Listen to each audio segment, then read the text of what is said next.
Eu quero olhar para a ressurreição. Eu quero olhar para Jesus como o enviado de Deus. Eu quero olhar para uma profecia do Antigo Testamento que se cumpre na vida do servo sofredor, que é Jesus Cristo. Esse texto, ou mais especificamente o texto que trata do servo sofredor, ele começa no capítulo 52 do profeta Isaías, a partir do versículo 13. E esse texto diz assim: vejam, meu servo terá êxito, será muito exaltado. Muitos, porém, ficaram espantados quando o viram. Seu rosto estava tão desfigurado que mal parecia humano. Por seu aspecto, quase não era possível reconhecê-lo como homem. Ele causará assombro em muitas nações. Reis ficarão mudos diante dele, pois verão aquilo que ninguém lhes havia falado, entenderão aquilo que nunca tinham ouvido. Quem creu em nossa mensagem?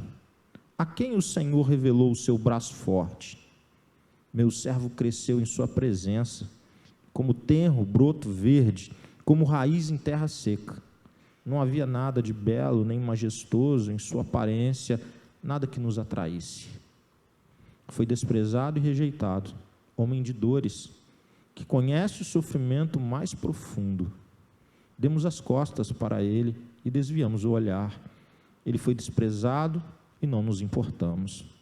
Apesar disso, foram as nossas enfermidades que ele tomou sobre si, e foram as nossas doenças que pesaram sobre ele. Pensamos que seu sofrimento era castigo de Deus, castigo por sua culpa, mas ele foi ferido por causa de nossa rebeldia e esmagado por causa de nossos pecados. Sofreu o castigo para que fôssemos restaurados, e recebeu açoites para que fôssemos curados. Todos nós nos desviamos como ovelhas, deixamos os caminhos de Deus para seguir os nossos caminhos. E, no entanto, o Senhor fez cair sobre ele os pecados de todos nós. Ele foi oprimido e humilhado, mas não disse uma só palavra. Foi levado como cordeiro mudo, como cordeiro para o matadouro, como ovelha muda diante dos tosqueadores, não abriu a boca. Condenado injustamente, foi levado embora. Ninguém se importou dele morrer sem deixar descendentes, de sua vida ser cortada no meio do caminho. Mas ele foi ferido mortalmente por causa da rebeldia do meu povo. Não havia cometido nenhuma injustiça e jamais havia enganado alguém. Ainda assim, foi sepultado como criminoso, colocado no túmulo de um homem rico. Fazia parte do plano do Senhor esmagá-lo e causar-lhe dor. Quando, porém, sua vida for entregue como oferta pelo pecado, ele terá muitos descendentes, terá vida longa, e o plano do Senhor prosperará em suas mãos. Quando ele vir tudo que resultar de sua angústia, ficará satisfeito, e por causa de tudo que meu servo justo passou, ele fará que muitos sejam considerados justos, pois levará sobre si os pecados deles. Eu lhe darei as honras de um soldado vitorioso, pois ele se expôs à morte. Foi contado entre os rebeldes, levou sobre si a culpa de muitos e intercedeu pelos pecadores. Amém. Parece que nós estamos lendo uma parte dos evangelhos. Parece que nós estamos lendo um fragmento dos evangelhos. A profecia tantos e tantos anos antes, a respeito do servo do Senhor, o servo sofredor. E um texto tão claro, irmãos, que revela a obediência do servo, que revela a sua morte sacrificial, que revela o motivo da sua morte, os nossos pecados, e que tudo isso fazia parte de um plano eterno de Deus, de salvar pessoas. Eu quero refletir um pouco com você sobre isso. nessa noite. O texto que lemos, ele nos apresenta um personagem principal, o servo sofredor. Ele é um indivíduo que realiza com obediência, ele realiza obedientemente a vontade do Senhor de modo sacrificial. Essa é a característica principal e mais marcante dele. Ele paga um preço altíssimo para obedecer, ele escolhe obedecer à vontade do Senhor.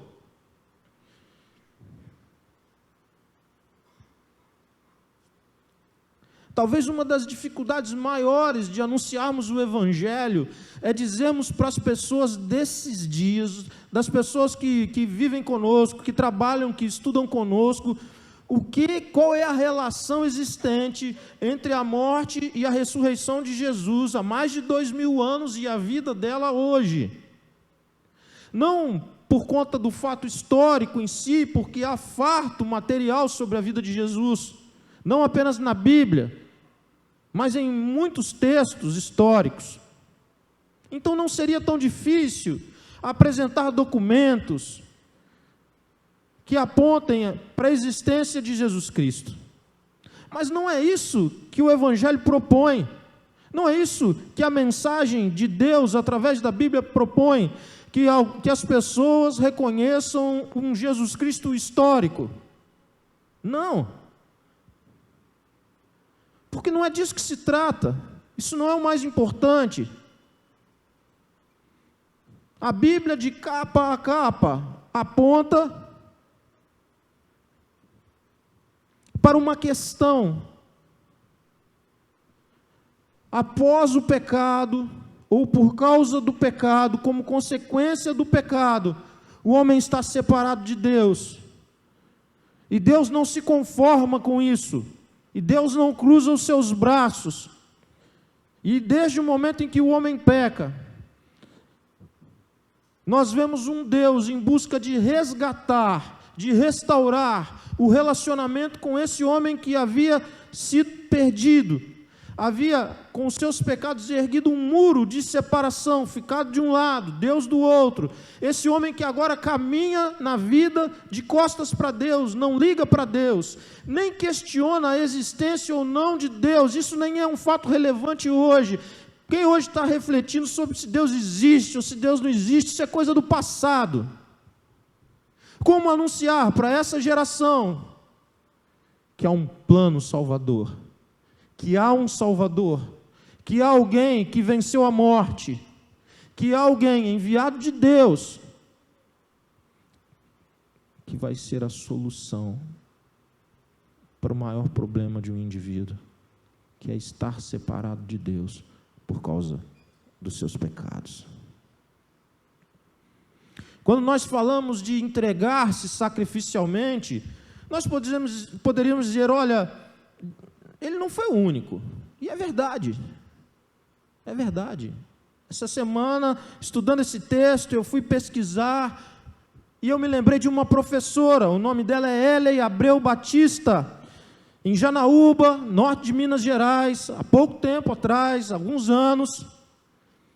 Uma pessoa entra numa escola, ele tinha sido funcionário da escola, e ele taca fogo, e ele fecha as crianças dentro de uma sala, e ele impede que as crianças saiam, e uma mulher, com o corpo em chamas, vai lutar contra aquele homem, para liberar algumas crianças.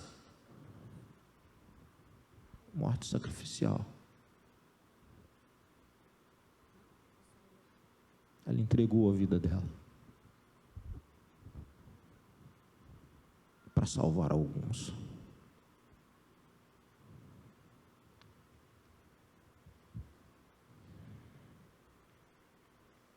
Quem conhece um pouco da história dela vai admirá-la pelo seu gesto. Entregas sacrificiais chamam a atenção.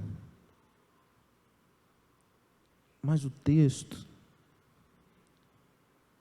revela um sacrifício, um tipo de sacrifício ainda superior, ainda mais elevado, e com consequências para esse tempo e para a eternidade.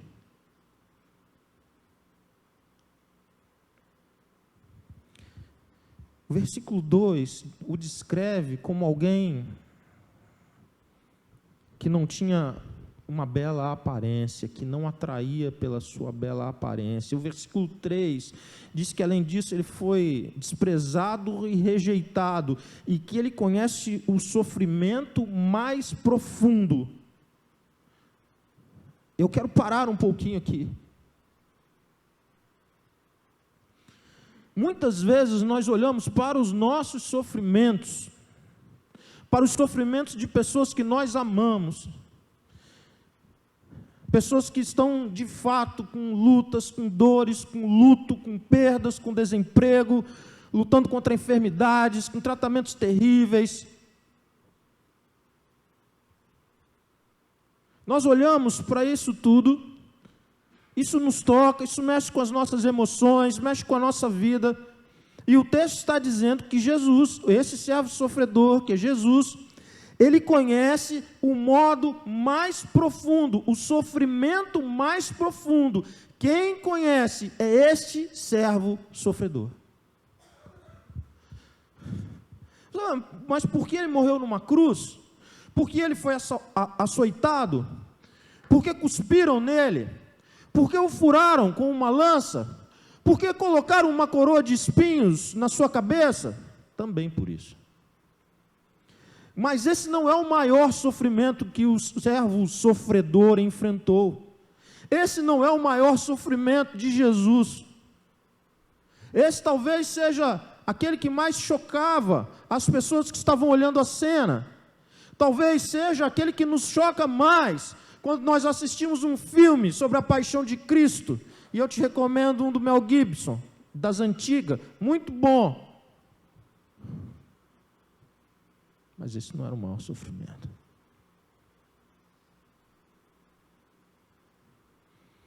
O maior sofrimento é aquele relacionado ao pecado. Sabe quando você pecou? E você sabe que pecou.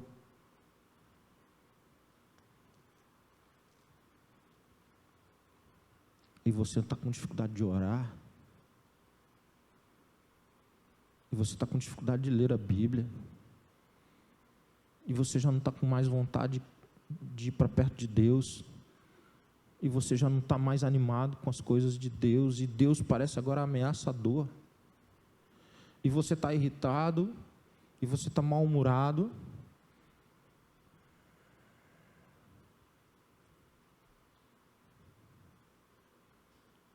Isso é a consequência do pecado não confessado. Essa é a consequência, é um fragmento. É um pequeno fragmento. Agora você pegue os pecados dos homens de todos os tempos, dos homens e mulheres, dos seres humanos, de todos os tempos e de todas as gerações, e coloque sobre os ombros de um único homem.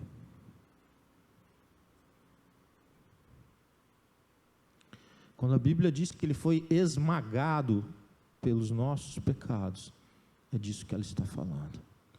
É um único homem que não conhecia o pecado, que não havia pecado, receber sobre si, sobre os seus ombros, o peso do pecado de todos os tempos e de todos os lugares.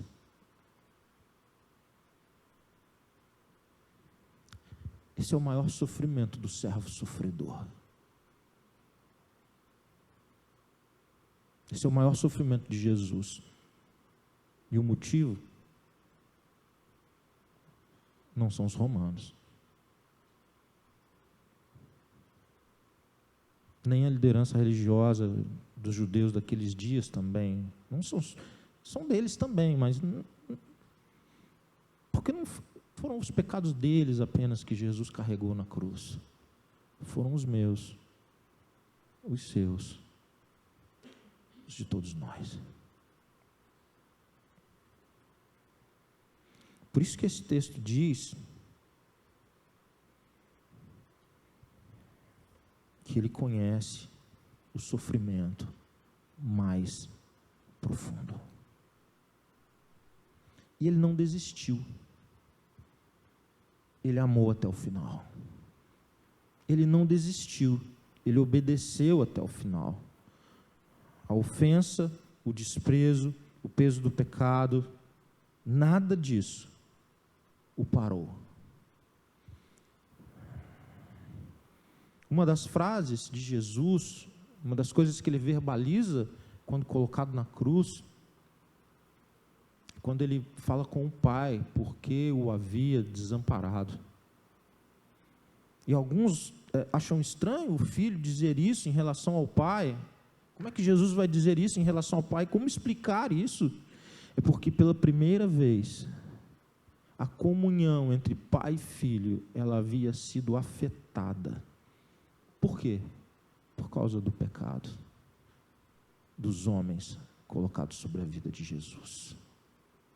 Você imagina Jesus agora, com a consequência dos nossos pecados, tendo interrompido a comunhão do Pai. Esse é o retrato do servo sofredor.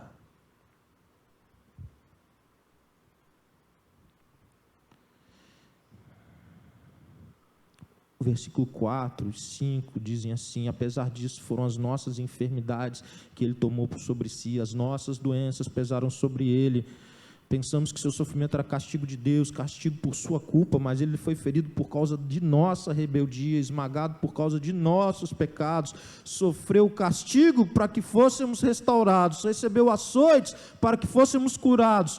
Todos nós nos desviamos como ovelhas, deixamos os caminhos de Deus para seguir os nossos caminhos. No entanto, o Senhor fez cair sobre ele os pecados de todos nós. 8, condenado injustamente. Ninguém se importou dele morrer sem deixar descendentes. Ele foi ferido mortalmente por causa da rebeldia do meu povo. Quero terminar, irmãos. O texto é tão cheio de riqueza e detalhes.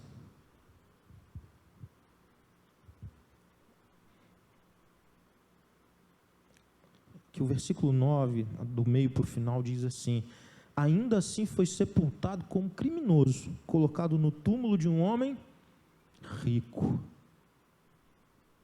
Colocado no túmulo de um homem rico. O que, lendo os evangelhos, você vai perceber que é exatamente o que acontece com Jesus. O servo do Senhor morre no lugar de mulheres, homens e mulheres, judeus, gentios, que pecaram e por isso ofenderam a um Deus santo, que mereciam a morte, mas Deus escolheu dar-lhes a vida, entregando seu Filho. É importante que você entenda nessa noite que é esse servo que também é o Messias, que é esse servo que também será rei, e que é esse servo que Deus vai exaltá-lo, e diante dele todo joelho se dobrará, e toda língua confessará que ele é o Senhor, para a glória de Deus, o nosso Pai.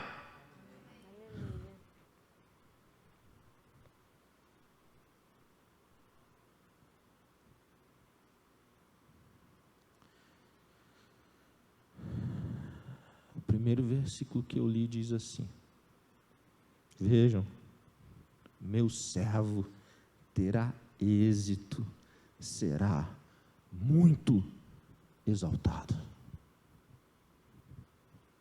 O texto ao mesmo tempo fala de que ele não deixou descendência e ninguém se importou com isso, mas depois anuncia que ele terá muitos descendentes.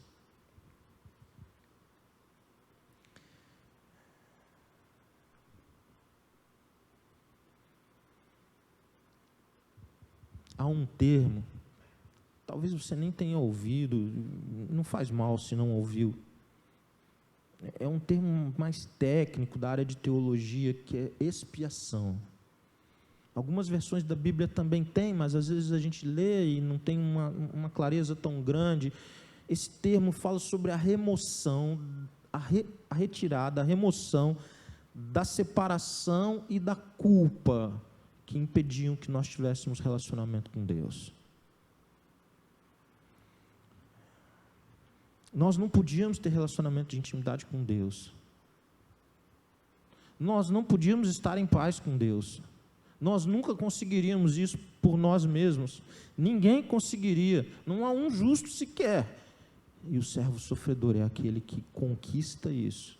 Ele conquista para Deus o Pai a possibilidade de homens e mulheres pecadores receberem perdão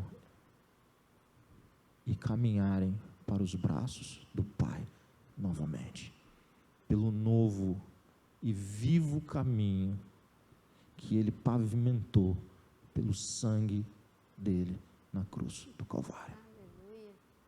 Os irmãos entendem o que é o sacrifício de Jesus. Os irmãos podem entender nessa noite as consequências da entrega do servo. É para que você possa trilhar um caminho de volta para o Pai. É para que você não lance mais seu tempo fora, atrás de soluções paliativas, feitas pelas tuas próprias mãos, que nunca vão trazer solução, porque Deus tem a solução para o nosso pecado. O nome dele é Jesus Cristo. Ele está vivo, ele ressuscitou, ele venceu a morte. Aleluia.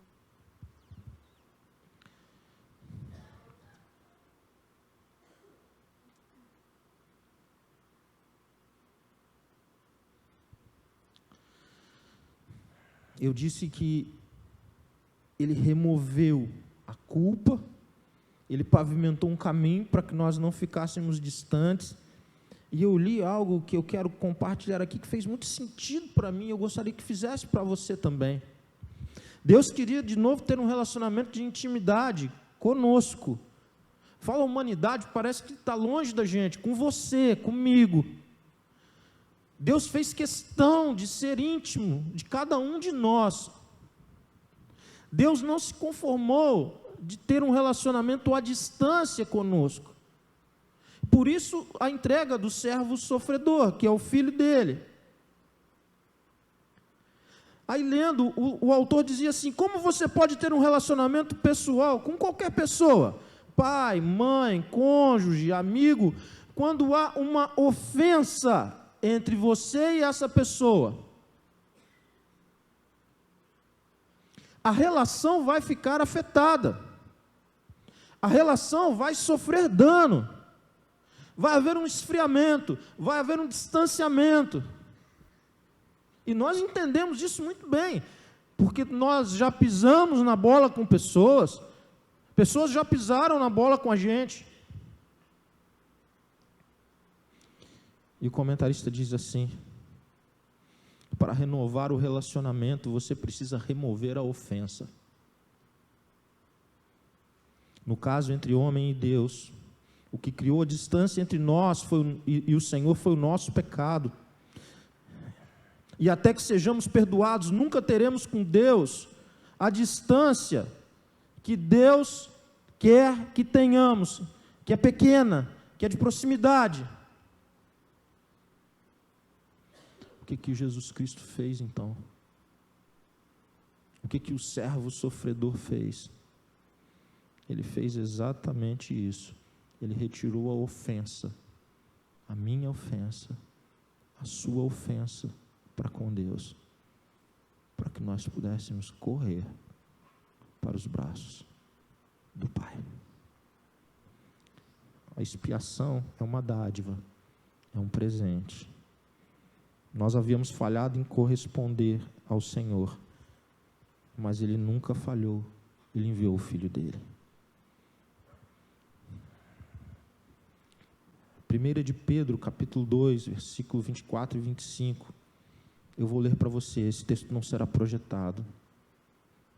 Ele mesmo carregou nossos pecados em seu corpo na cruz, a fim de que morrêssemos para o pecado e vivêssemos para a justiça.